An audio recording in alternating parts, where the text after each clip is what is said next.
How did Brian Callahan perform as the offensive play caller for the Titans last season? On today's episode of the Music City Audible, we are going to evaluate Brian Callahan's play calling in the context of the Titans roster deficiencies, some stats that show a lot of signs of encouragement, some other stats that are giving us cause for concern, and we'll wrap it up with our final evaluation. This is the Music City Audible. Let's get to it. Is there potential in that, Brian, that you wouldn't call plays at any point? I'm never going to close the door on something if it makes us better. But as of right now, no, I continue to anticipate to see myself calling plays and doing that part of the operation because it is the part that I enjoy quite a bit, and I love game days calling plays. So, but again, if it makes us a better football team and I need to devote my resources elsewhere, I'm always open to those thought processes. So, but right now, no, I don't anticipate that changing. Welcome everyone to another episode of the Music City Audible podcast presented by Sinkers Beverages, the premier wine, spirits, and beer store in East Nashville. In partnership with 440 Sports, I'm Justin Graver. With me, as always, Justin Melo. Justin, that was Brian Callahan speaking at his end-of-season press conference on January 6th, where he says play calling is one of his favorite parts, the thing that he loves doing the most, and he is not going to be giving up play calling duties most likely this season. So today we are going to evaluate what that means for the Titans, how he performed as the play caller. We got stats to back up our thoughts. How's it going, my friend? Doing well. You guys asked for this episode in the comments. A lot of you commented that you wanted to see sort of a Brian Callahan play calling review episode. We came equipped, ready to talk about it. Graver did a deep dive. He's got stats. He's got analytics. I've got a lot of roster context and analysis that I came equipped with that I would like to deliver. I think that adds some nuance to the conversation. Excited to give you guys this episode. As I said, you asked for it. Yeah, absolutely. I'm very excited to get into what I was able to dig up here. And we are going to evaluate the play calling itself and the Titans offense. But before we can really talk about that, there is important context that we need to have when discussing the 2024 Titans offense, because I don't think, and this is my own personal view, I don't think Brian Callahan called the offense the way that he envisions an offense best functioning in the NFL. I think he was extremely limited by the roster, and he may not have understood that in week one, but by week 18, he understood what he had, and the play calling looked different. By week 4, probably. I don't know that it was that long.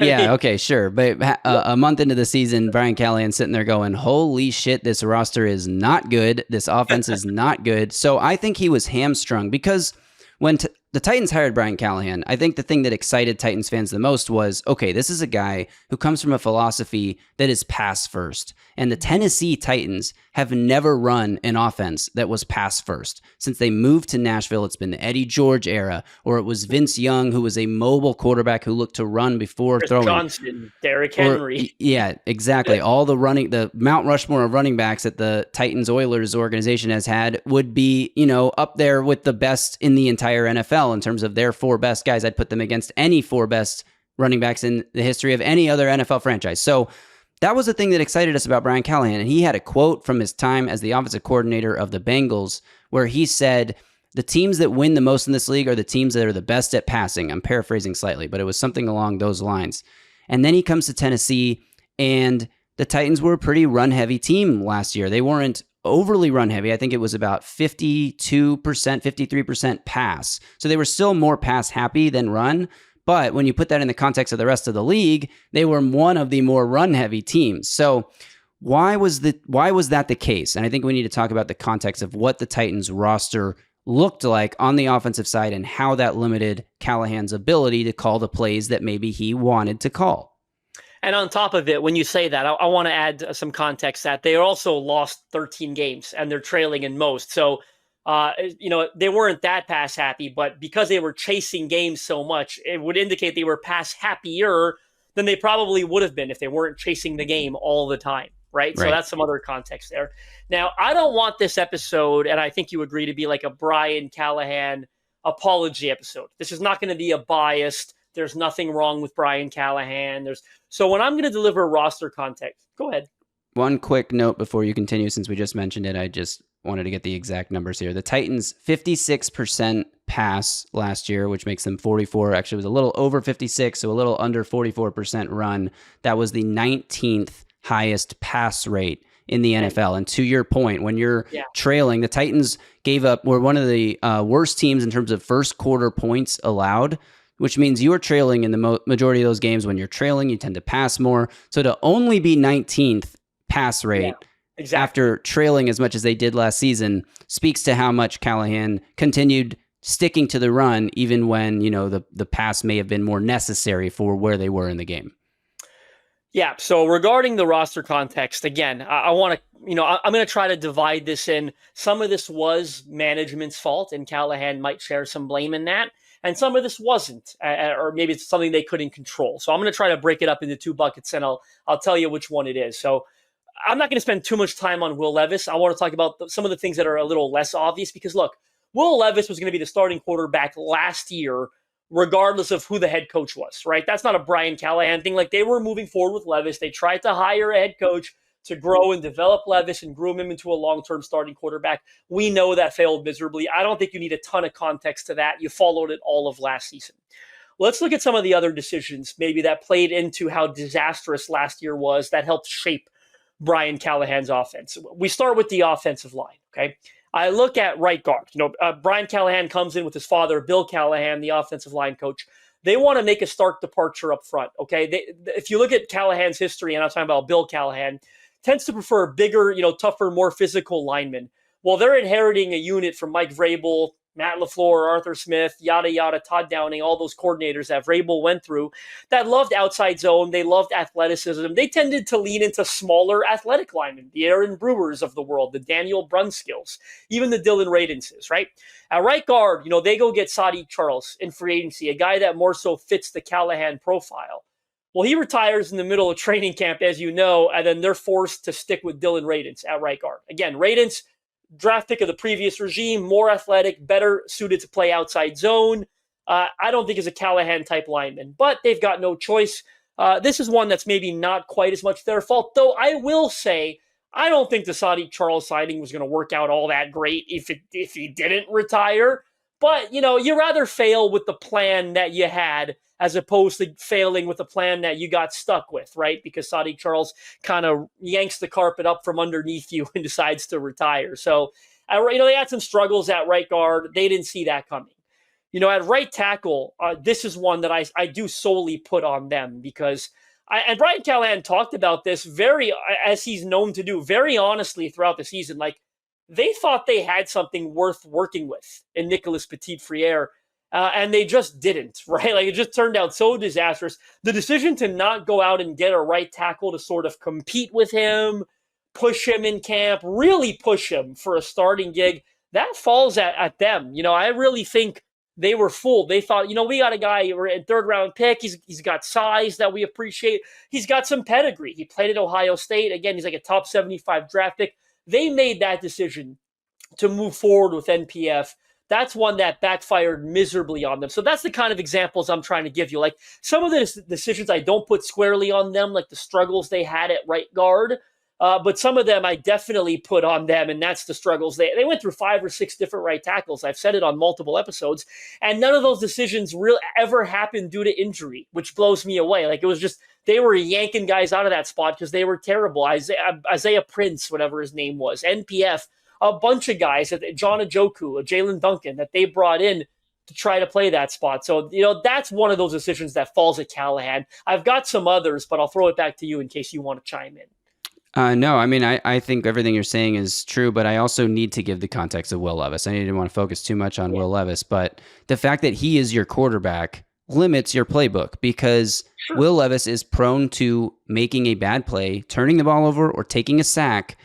The Titans last season were the second worst team in percentage of drives that ended in a punt or a turnover with 62%. Now, some of those punts were because Will Levis would take a third down sack. The Titans allowed the 6th most sacks to be given up last year. They took, as a team, obviously both quarterbacks played, but as a team, they took 52 sacks last year. Sorry, that's actually tied for 5th most of any team in the league. 52 sacks in 17 games. So the Titans Brian Callahan cannot call all the pass plays he wants to call because he's not sure if Will Levis is going to throw the ball into coverage or if he's going to take a sack or if, as you just discussed, the terrible offensive line is going to give up pressure so quickly. And the combination of Will Levis, who is not good at avoiding pressure or escaping pressure, with an offensive line that allows very quick pressure, was a match made in hell, because that's going to cause Will Levis to get even antsier and jumpier because he can't trust the protection in front of him. And then therefore Brian Callahan can't trust his quarterback. So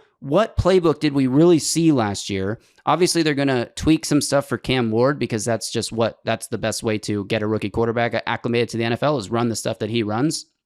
But what they're really going to do is pull plays from their playbook that are what Cam Ward runs. They're not going to necessarily, I'm sure there's a little bit, but they're not necessarily going to be installing a bunch of new Cam Ward plays. Look, most NFL teams run the same concepts, right? They all have the same concepts in their playbook. Now, sure, there's some exotic things that maybe differ here and there, but for the most part, it's about how you dress up these plays, what the pre-snap motions look like, what the formations and the personnel groupings look like, but usually they all get to the same concepts. So for the Titans this year, it's going to be about calling the plays that, like, just running them more often, the plays that Cam Ward is comfortable with. So it's going to look different in that regard. But I also wonder how much Brian Callahan just simply couldn't do what he wanted to do because Will Levis was his quarterback playing behind a terrible offensive line. Yeah, I mean, when you got a quarterback that doesn't avoid pressure, throws the ball into coverage, takes sacks, and by the way, like, it's not decisive, doesn't get the ball out on time, doesn't cycle through his reads appropriately, and you combine that with an offensive line that can't protect, that's a recipe for disaster, quite literally. I'll move the roster context conversation quickly to wide receiver. Again, some of the decisions that I think they were straddled with that isn't their fault, and then one or two that I think was their fault a little bit. So, you get DeAndre Hopkins hurt in training camp. He's not healthy to start the season. That hurt them a lot, because they envisioned having him and Calvin Ridley together, forming one heck of a duo. That didn't happen. And then they trade him midseason. You're already at a lost point in your year, and you just need the draft capital. Hopkins entering a contract year as he was. And then I look at one of the decisions that I think was, Callahan's fault, for example, or a coaching failure. Was playing Treylon Burks over Nick Westbrook-Akine early on in the season. And Callahan, again, as honest as he is, at one point, I'm paraphrasing, but I essentially remember him saying, trying to see what we have in Burks, gave him a chance to play, right? But early on in the year, when you're still trying to win, you don't know you're going to be 3-13 or 3-14. I think it's a little bit of mismanagement to a degree where, Nick Westbrook-Akine comes in almost freaking, sets a single season record for touchdowns in a season. Meanwhile, who was playing ahead of him was Treylon Burks, who can't even catch a football, it feels like. Like, what a difference, right, from A to B. So, that's an example of, I think, a mistake that falls at Brian Callahan's feet. Treylon Burks should have never been playing ahead of Nick Westbrook the way that he was, but there were challenges at receiver, certainly with the Hopkins injury, not having the depth, I think, at that spot to overcome that. Treylon Burks not being able to seize his opportunity whatsoever. So now we've got all the things we said about the quarterback. We've got all the things we said about the offensive line. And we got a wide receiver room that didn't do a good job creating separation. Yeah, the only real strength on the Titans offense last year was at the running back position, where Tony Pollard was 6th in the NFL in yards after contact per carry, which he had to be, because let's wrap up this roster context conversation by, I'm just going to give these are raw PFF grades for the entire Titans team. These are not player or position specific, but overall, the Titans had the second worst run blocking grade as a team per PFF. They had the 8th worst pass blocking grade as a team per PFF. They had the worst passing grade, which is largely a reflection of Will Levis and Mason Rudolph, who, while Mason Rudolph was a little bit better at avoiding sacks, was just as bad, and people forget this, at turning the ball over. I mean, he had like a 4 turnover game in one of his first starts.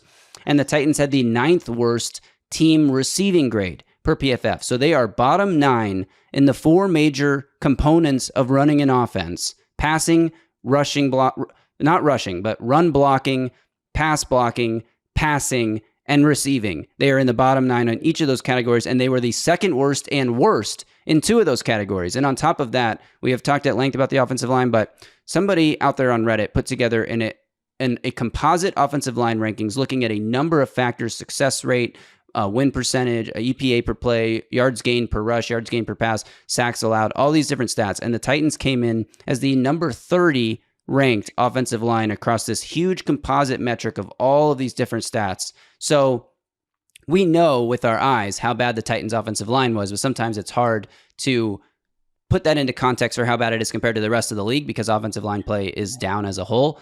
Well, no, it was as bad as you thought, Titans fans. They were the 30th ranked offensive line according to all of these metrics. So you put all that together, and that, I think, is the context you need to have before we get into our actual thoughts on Brian Callahan as a play caller in the 2024 season. You look at that composite ranking, and there's no doubt the Titans, like, you can comfortably say maybe they weren't 32nd, but you're right to think they were a bottom 3, bottom 5 offensive line in the NFL. There's no doubt about that. If you're saying they were 32nd, you might be over-exaggerating just a little bit, but what matters is you're not exaggerating by saying they were one of the worst offensive line in football. That's fact. Okay. Yeah, exactly. A little context I want to add to those numbers is, like, you talk about the run blocking, the pass blocking. Brian Callahan's calling all those plays to kind of break this down simply, right? Sometimes you need talent to overcome, right? You need execution to overcome. And you look at the way Tony Pollard was able to overcome poor run blocking, right? 6th most yards after contact in the league, as you said, among all running backs, over 1,000 yards on the ground for him, despite being banged up near the end of the year. Tony Pollard overcame poor run blocking.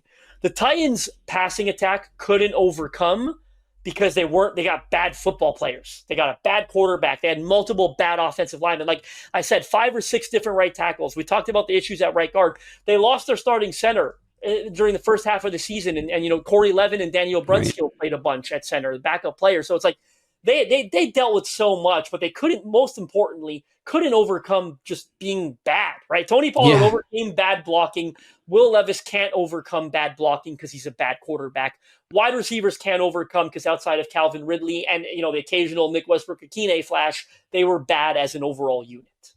Right. All right, that is the roster context that we needed to give. Coming up, we are going to discuss some encouraging signs, some reasons that we think Brian Callahan can be a successful play caller, some stats that stick out to us that provide that encouragement, as well as our own thoughts just from watching the film. But first, Justin, let's talk about Titans of the South. It's this beautiful book on my shelf behind me here. Justin's holding a copy there. If you don't know, if you're new to our show, Justin wrote a book before the 2024 Titans season called Titans of the South. It's a complete history of the Tennessee Titans dating back to their time as the Houston Oilers.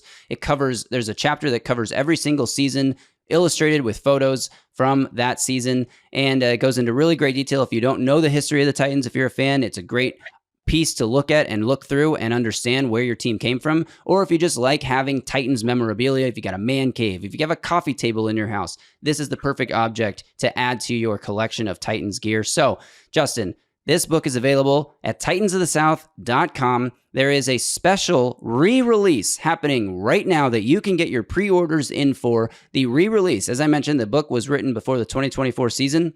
This special re-release, of which there are only 1,000 copies available and hundreds have been sold already, so don't miss your chance to grab this. It includes an updated chapter for the 2024 season and, more importantly, the 2025 offseason, where the Titans got what we hope is their franchise quarterback in Cam Ward. This book is on sale right now. It's only $25 at titansofthesouth.com. That cost includes shipping, and it comes with a free gift, an illustrated player trading card of the Titans' new franchise quarterback. So head to titansofthesouth.com right now if you live in the United States. This only ships to the United States. Apologies to international listeners. The original edition of the book is available on Amazon.com if you're outside the United States. But $25 for this incredible object, you got to go grab yours now. I just helped design the player illustrated trading card that Graver just mentioned that we're giving away as a free gift to everyone who purchases the book. Graver, you were privy to the details of the illustration, and I can't wait for you guys to get your hand on that free gift. As Graver said, we sold hundreds of copies already. Really appreciate your support. We're trying to sell out, before the season starts. So titansofthesouth.com. We couldn't do much more for you. We're giving you free shipping. And we're also giving you a free gift included with your purchase. So I think you guys are really, really going to love the 2025 version. That player illustrated trading card is going to be something that you guys cherish and keep forever. I promise you. And shout out to all of our listeners who have already purchased a book. We know there are many of you out there. We really appreciate you supporting the channel, supporting Melo's work, and getting your copy of the book. And if you haven't done it, the rest of you, what are you waiting for? This is your chance. Don't miss this opportunity before it's gone. All right, Justin. I'm just going to rattle off some stats first, and then we can talk about things we liked about Brian Callahan's play calling last season. But here are 3 very encouraging stats that show Brian Callahan knows what he's doing as an offensive play caller. And I think before I get into that, I want to have this quick conversation. I think there's a little bit that it gets lost in the nuance here when we talk about Brian Callahan, the head coach, who has to handle numerous responsibilities that he did not foresee coming when he took the job last year, because it's just something you never done. You don't know what to expect. Versus Brian Callahan, the offensive play caller. And he's not technically the offensive coordinator. That's the guy below him, Nick Holtz. But he is the one ultimately coordinating what the offense looks like. And so these are 2 different conversations. Brian Callahan, the head coach, the jury's out. We will find out this season whether or not he can hack it at this level. But as a play caller, as a designer of offense, as a philosophical thinker when it comes to what offense should be, I like a lot of things about Brian Callahan, the play caller. Here are 3 stats that you probably didn't expect. The Titans last year on 4th and 1 conversions were 5th in the NFL with a conversion rate of 81%, behind only the Rams, Chiefs, Broncos, and Eagles. That is 4 playoff teams. That is an extremely high conversion rate for 4th and 1. Now, what does that mean? That means that the Titans are, this is a team that was 2nd worst for PFF in run blocking, right? A lot of 4th and 1 calls are stuff it up the gut and try to get the first down. Obviously, for the Eagles, that's your tush-push play, right? But that means the Titans were doing a good enough job mixing up runs up the middle, play action rollouts, read options with the quarterback sneaks when it's close enough that the defense couldn't get a beat on what they're doing. They're converting 4 out of every 5 4th and 1s. That's a great number and shows that in a very hyper-specific situation, Brian Callahan is calling the right play 4 out of 5 times, on some level. Obviously the execution comes into play there too, but just generalizing, that's how I read that stat. They were also tied for 9th in touchdowns of 10 plus yards with 20 touchdowns of 10 plus yards. And they were tied for 7th in completions of 25 plus air yards. This is a team that needed more explosive plays, but at the same time, they were top 10 in the NFL in both touchdowns of 10 plus yards and completions of 25 plus air yards. Now, we know Will Levis has a big arm and he likes to throw it deep, and that's part of the reason for that high number of completions, but so does Cam Ward. Cam Ward is not a check down guy. He is a intermediate, deep level passer first, and I think that marriage of Brian Callahan's offense that looks to take these shots, that looks to create these explosives, who had success, I'm putting in air quotes, success doing so, coming in tied for 7th in these completions last season with Will Levis. Now he gets Cam Ward. This to me is one of the most encouraging signs about Brian Callahan's last season. Yeah, I agree with you. I think I'll say this, having watched the tape, thoroughly throughout the season, more tape review in the off season, I consistently thought during the season, and I consistently think now, that there wasn't a lot of issue with the way that Brian Callahan called plays. Yeah. I liked the structure of this offense. I thought very often times guys were running open and that there was good opportunities to hit plays. Again, bad quarterback play, bad offensive line play. Fans, and it's not all fans. There are a lot of smart fans out there nowadays, but there are a lot of fans, unfortunately, as well, that tend to think when something goes wrong, that's a bad play call. That's a bad play call. One of my biggest pet peeves, in all honesty, is nitpicking play calling. You can go through the Kansas City Chiefs plays last year, and I'll show you a ton that Andy Reid wishes he had back. No one's perfect.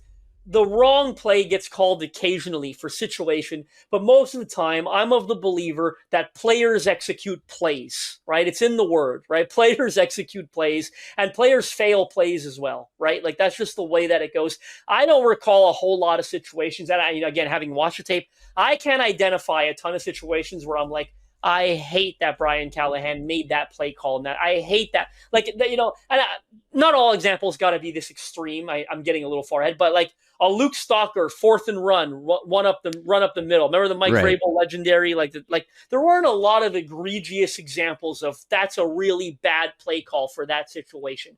The Titans had a players problem. They did not have a play calling problem. I mean, I wrote an article a couple of weeks ago on Titan Size about Calvin Ridley, and I gave out a stat why he could explode with Cam Ward. I called it. He saw like out of receivers who saw 75 targets, he was bottom 5 in catchable targets. That's not a Brian Callahan problem. That's Right. not a play calling problem. That's a quarterback problem. That's a protection problem. Whatever you want to call it. That's not a play calling problem. My opinion all year long, and I maintain this today, is that there was nothing wrong last year for a 3-14 team. Nothing wrong with the structure of the offense. Nothing egregiously wrong with the play calling or the playbook. I thought the Titans have a sound offensive plans in place. They just didn't have the players to consistently execute those plans. I agree. And I think one thing that, something encouraging from the Titans season that ended up being a bad thing was the number of drives they had where the ball's moving. They're picking up a first down. They didn't have a ton of 3 and outs. They're picking up first downs, and then it's either a turnover or a sack that completely kills the drive. And again, that's not necessarily on Callahan's play call. Like, it's not like he's looking at his play sheet saying, all right, where's the take a sack play? Where's the Will Levis throws it directly to the Miami Dolphins linebacker play? Like, that's not. And that's what results, I'm sorry, in starting to play with a limited playbook. Like you talked Right. about the play calling tendencies, only 19th highest pass rate. When you're 3-14 and you're losing 50-15, like the Lions and the Bills and the Commanders, blowout losses, the Packers, like I just rounded off 4 blowout losses.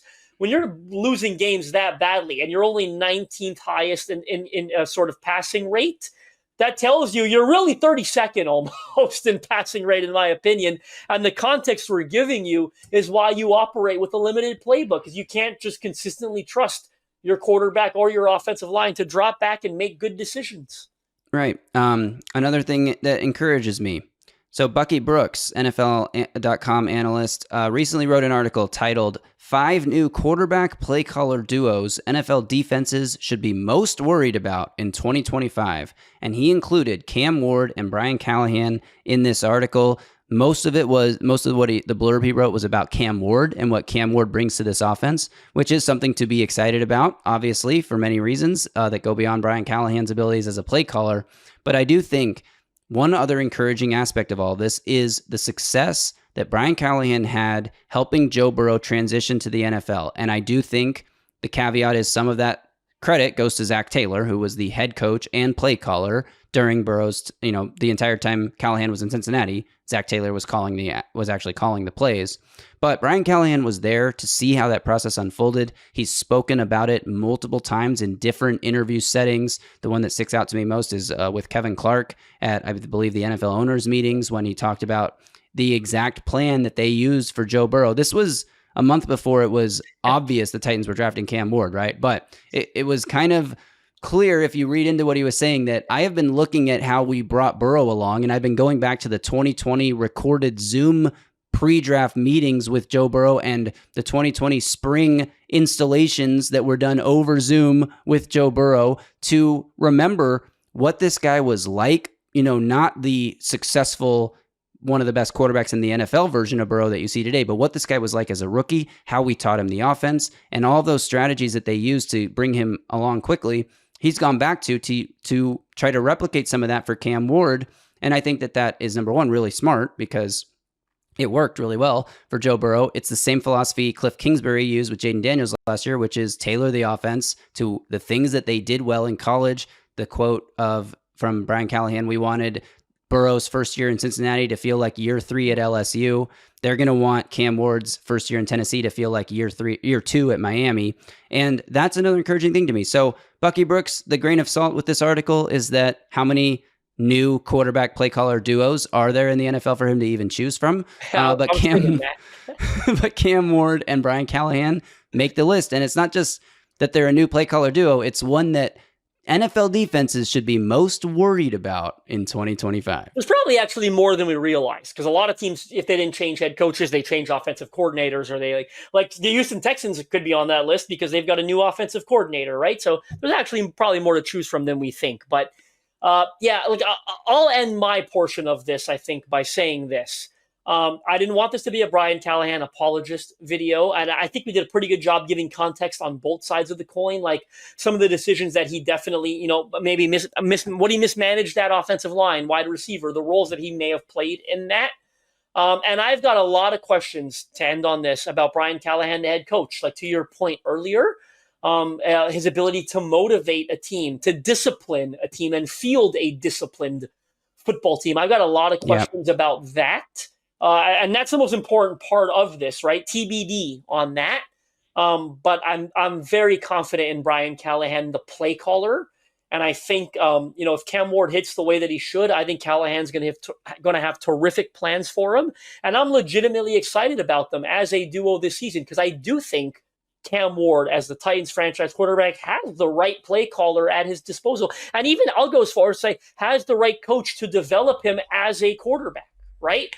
Callahan's ability to oversee the entire team is the part that I'm more, 50-50 will see on.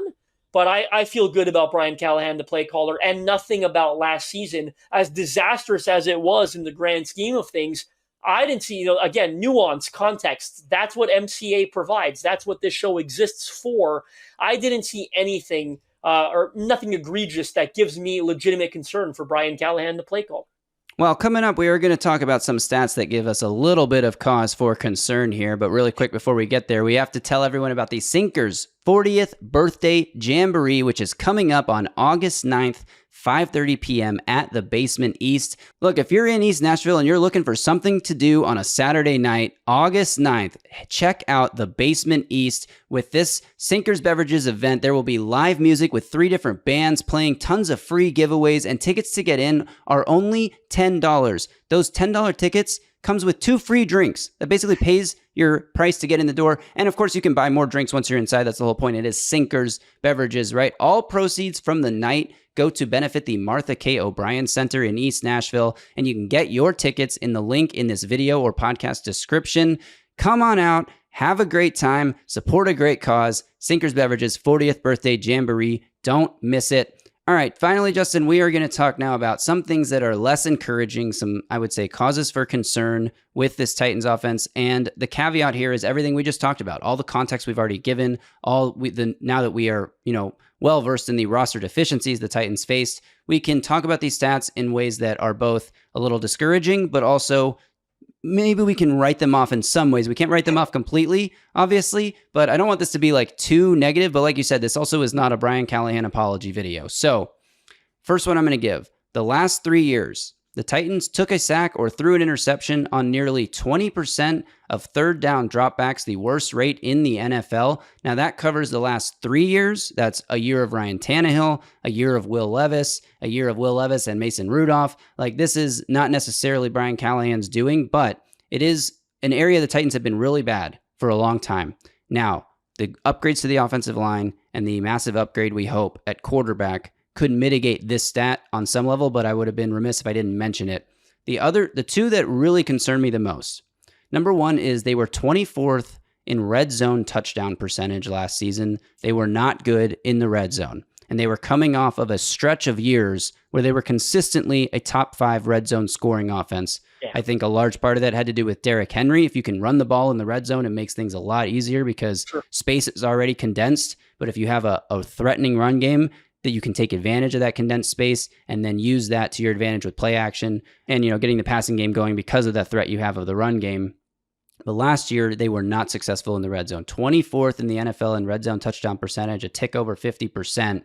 That is an area that you hope Cam Ward can improve. But if Brian Callahan can't improve that number, whether it's his fault or not, it could mean a long year. Because look, the difference between getting 7 points and 3 points in the red zone is huge. It's how games are won and lost. You can look at most NFL box scores, look at the final score, and then go straight to the team stats red zone conversion rate. And it's like the team that won by 10 points went 3 for 4 in the red zone, and the team that lost went 1 for 4. And that literally can be the difference. So this is an area that we need to see a massive jump to at least league average or above for the Titans this season.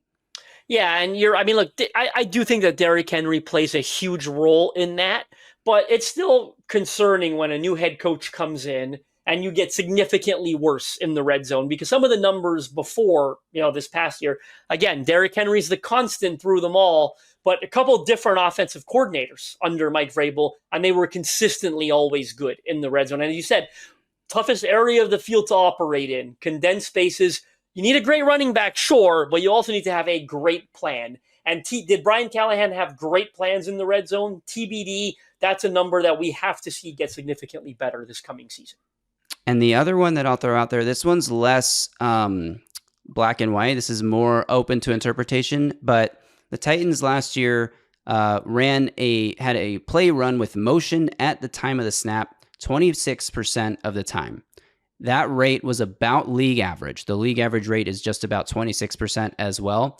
However, with a young quarterback like Will Levis, and every quarterback's different in what they like and what they don't like, and we don't know. We're not inside Will Levis's head. But my understanding of this has always been that more pre-snap motion is better. Like, there's almost not a limit to how much you can do pre-snap motion. The Dolphins, when they were scoring 70 points on the Broncos, like they were pioneering this new way of football where you can run pre-snap motion on 65-70% of your play. Like every play, you can run pre-snap motion. It's definitely become a popular trend in today's NFL. So to me, the fact that Brian Callahan wasn't doing that at a above league average rate with a young, struggling quarterback who could have used all the help he can get. And pre-snap motion does a lot of different things. On plays that are passing plays, it can help reveal the coverage that the other team is running. It doesn't always work. Teams are getting better and better at disguising it. They'll have a man travel with a receiver in motion and then drop into zone.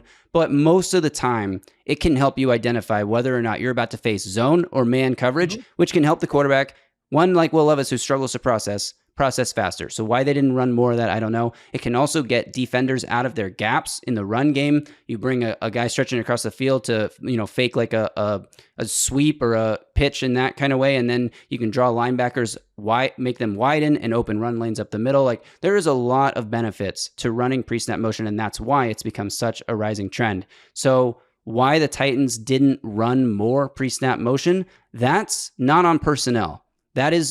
That's intent from the play caller and the designer of the offense.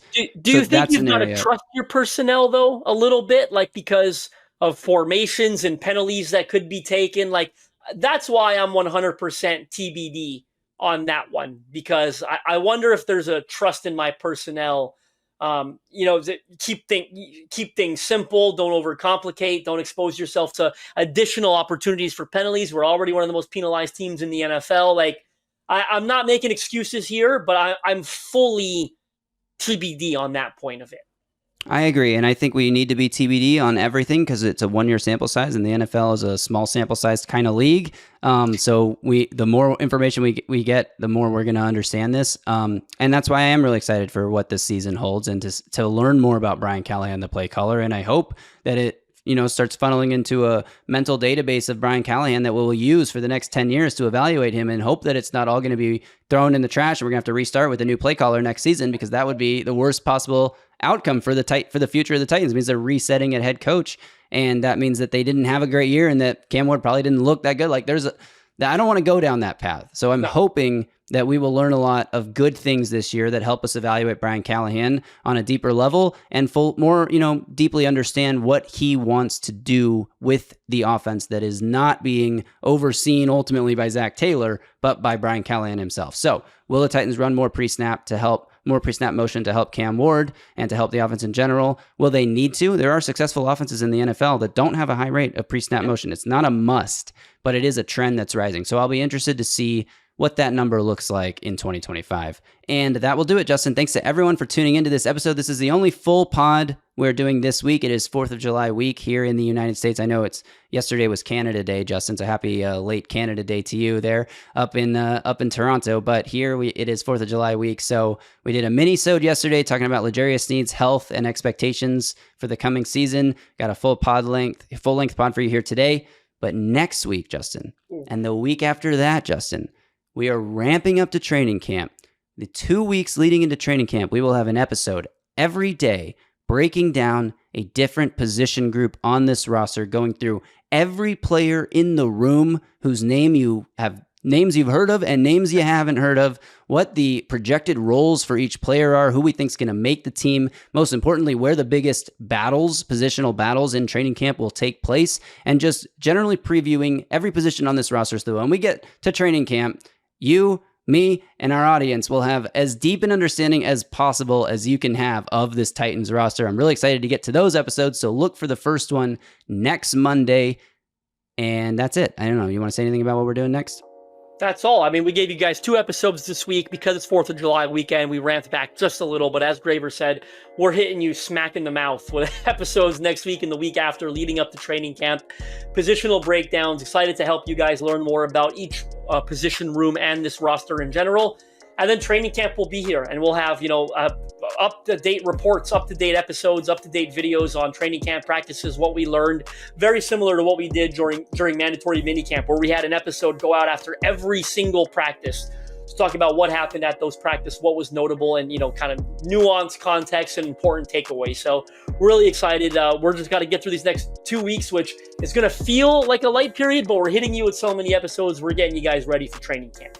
Absolutely. So thanks to everyone for tuning into this video. Make sure you're subscribed to the channel so you don't miss these next 2 weeks of pods and videos. I'm also going to be working in the meantime on some videos, like some of the more narrated version like videos that I've done a few of in the past. So those are coming as well. So make sure you stick around to the channel, subscribe, like this video, drop your thoughts on Brian Callahan as a play caller in the comments below. Thanks again to Sinkers Beverages. Remember to get your tickets to Sinkers' 40th birthday jamboree. And don't forget to get your copy of Titans of the South special 2025 re-release before they are all sold out. So head to titansofthesouth.com for that. Until next time, Justin, y'all stay safe out there and tighten up.